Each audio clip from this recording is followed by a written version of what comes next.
Well, I think they're best in transition. VCU very athletic, and a lot of guys who can handle the ball and bring the ball up the court themselves. So they're really, when they're out in transition and it's free flowing. I feel like their length and skill and athleticism really shows up. So that would be number one, is try to limit the opportunities for them in transition by not having live ball turnovers, hopefully getting a great shot, and then also really being aware of being back on defense.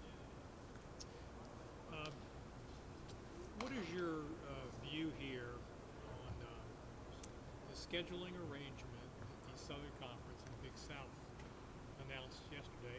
2 games for each team against members of the other league. Do you think that's something that the A-10 should pursue? I know a few years ago it was in the works and it just didn't work out because of the pandemic with the Mountain West.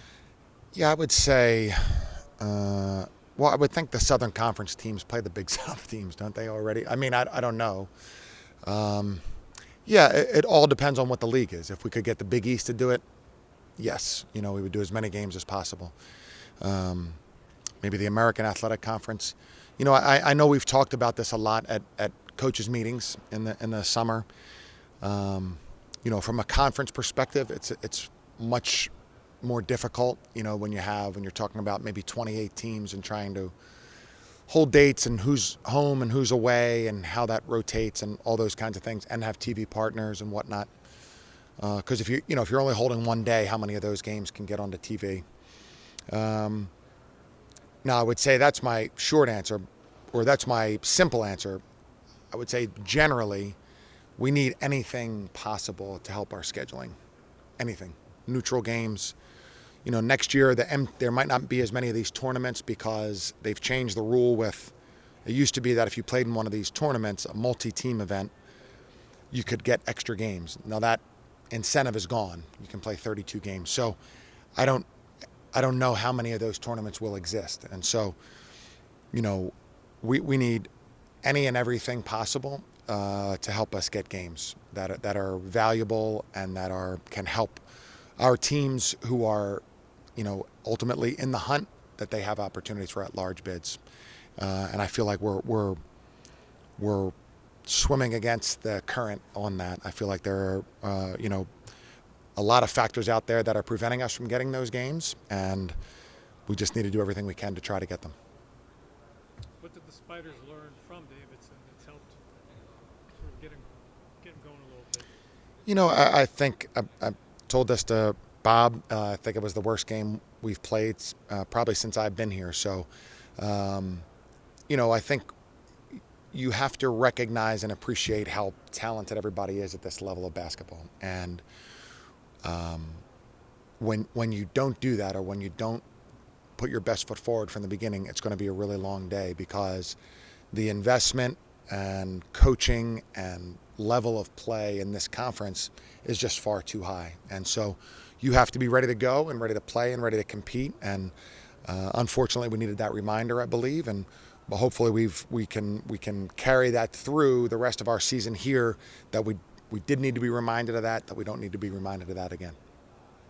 Hey, lastly from me, does the current way of procuring players change your position on international guys?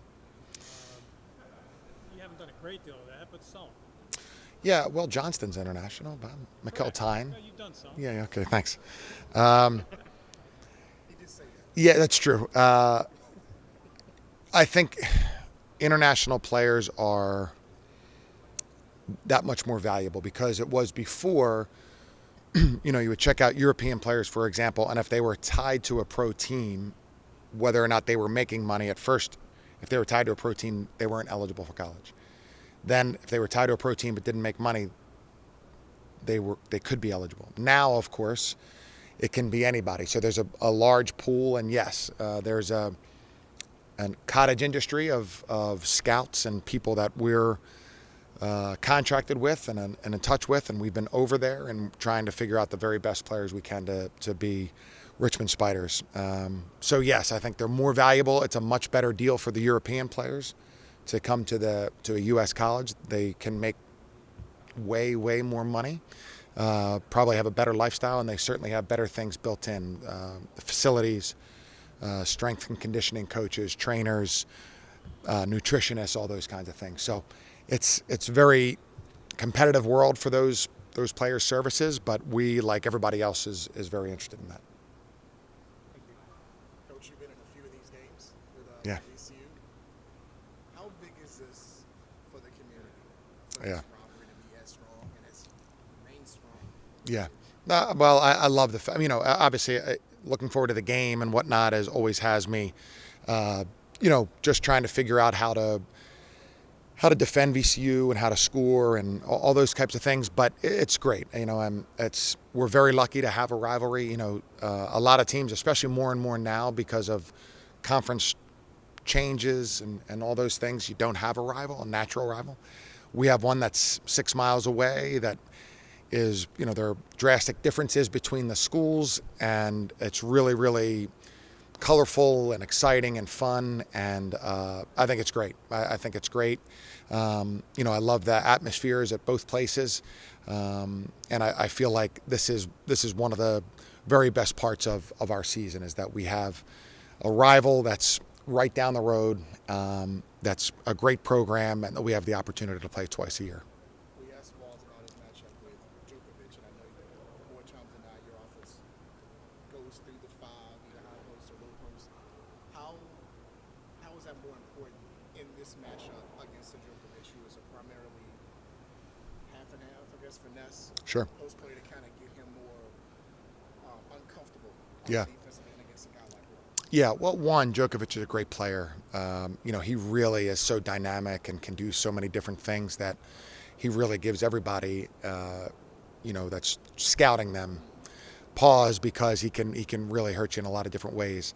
But yeah, that's really important to us because, one, you want to, a guy who's so prolific offensively, you want to make him defend, and they'll switch sometimes, and so when he's guarding on the perimeter, it's not like he's just going to give up a basket. He's a good defender, can really move his feet well, but you want him to be a little bit uncomfortable, have to make some decisions out there. And then we also really need to have the ball go inside. I feel like when we're at our worst, we're not, we're passing and moving, but we're not getting enough cutting and movement toward the basket. I think we're at our best, the ball is moving, and it's moving, closer to the basket. So that'll be important for us. But yeah, and then stopping Djokovic on the other end is a tall task. He's really, really a good player, really talented, can hurt you in a bunch of different ways. So you really have to be aware of him at all times. What's going to have to be different this time around against the Rams to come away with them? Yeah, I think that we need to be as aggressive as we can. I feel like we played a very good second half, had dug ourselves probably a little bit too big of a hole.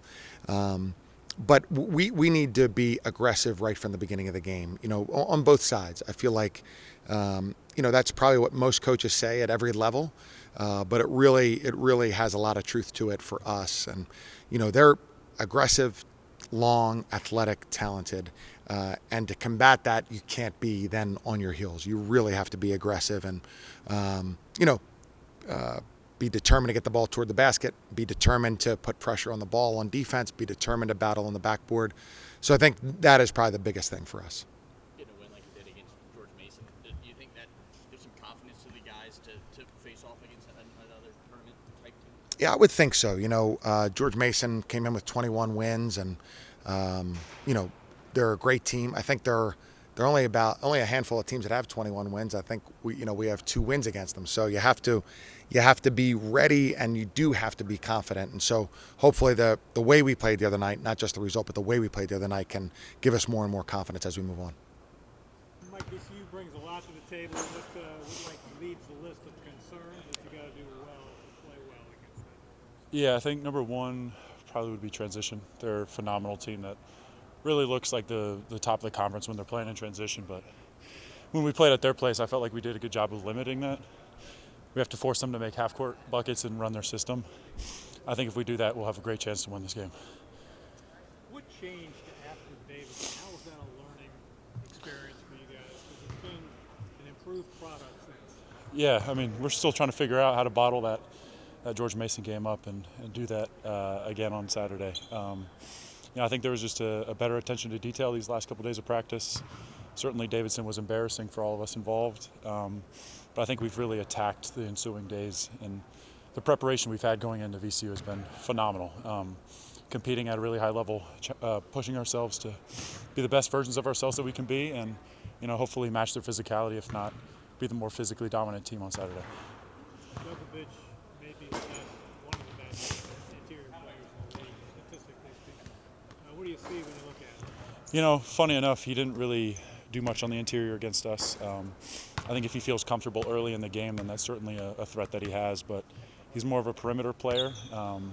And so hopefully just, force him out of the paint, make him make passes out of the top of the key, make him, take some tough threes that, our offense or our defense wants to give up. Certainly will be a good match. I think, it's a good matchup for me. He's not like a guy that wants to be overly physical. So hopefully defense leads to offense and we can get them out of here.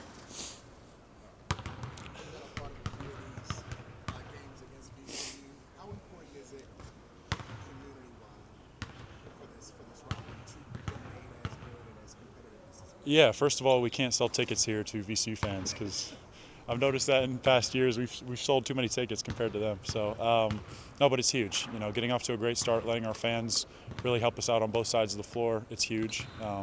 My whole family will be here, so I'm excited for them to see this game. It means so much. I know we have a lot of new guys that don't fully know how much this rivalry means, and as the elder statesman, I can fully tell them that this game means a lot. Seasons can be won or lost based on this game, and we've had a couple games that have gone into this that we haven't liked, but a great dominant home win against VCU corrects all and puts us on the right path going into March, and I'm really excited to get it done. Do you put a little more on yourself offensively to be a little more aggressive, to make him play both ends, to maybe get him to be a little more uncomfortable? Surely, yeah. VCU game when we played there was probably one of my better offensive games of the year. The system of defense that they run is switch 5, and so they tend to end up with a guard on me, which is really nice. The offense kind of slows down when you have mismatches and we can exploit them. But again, getting him into foul trouble, making him try and play physical and put himself in places where he's not comfortable, I think that'll be huge for us, and I think we've game planned really well to make sure that we're extending their defense, but also getting easy buckets inside. So. How nice was that feeling in the locker room after the George Mason game to finally kind of get that monkey off your back and get back to winning? It was huge. Coach Mooney came into the locker room and we were all kind of sitting down, and he was like, "Come on, where's the energy?" And so we got up and mobbed him, which was really fun. It's a game that when you're in there in the moment, you don't realize how big of a win that is. But Mason, they're one of the few 20 game winners in the country.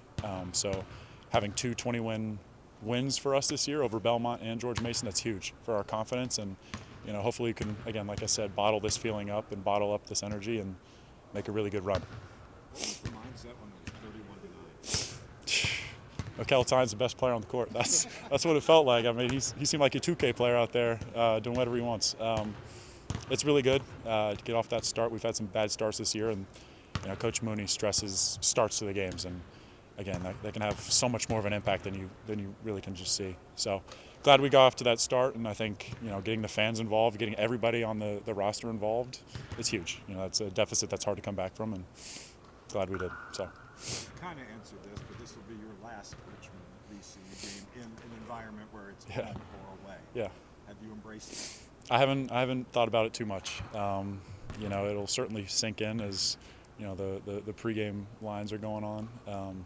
It's such a special rivalry, and to be a part of it for 4 straight years is an amazing feeling. I'm glad I could, be a part of it and hopefully get a marquee win against a really good team. And again, like I said, just make a good run into March and right all wrongs we've had in the past. So.